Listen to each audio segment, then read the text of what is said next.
Welcome to the Learning Pines YouTube. We hope this video helps. You begin by preparing and getting immediate access. Put on gloves and set the ladder steady if the window is high. Locate visible screws or spring clips along the frame and loosen one fastener to see how the screen sits.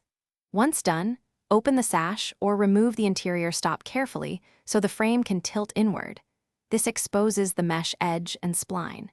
Make sure to support the screen with one hand while you test which fasteners release fully before moving to full removal.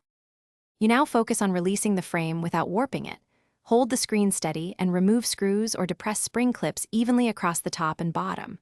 Once the frame is free, lay it flat on a work surface and start at a corner to pry out the spline with a small flathead or putty knife, rolling the mesh away as you go. Be methodical so the mesh doesn't tear and so you keep screws and clips organized. This saves time when you reinstall or replace the mesh. Finish by lifting the loosened mesh fully out of the frame and set it aside if you plan to reuse or replace it.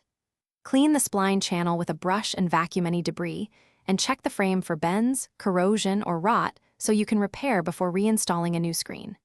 If the frame is stuck, make sure you removed all stops. Apply a little penetrating spray and tap gently.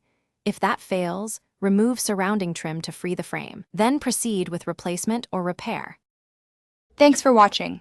Consider subscribing if we helped you.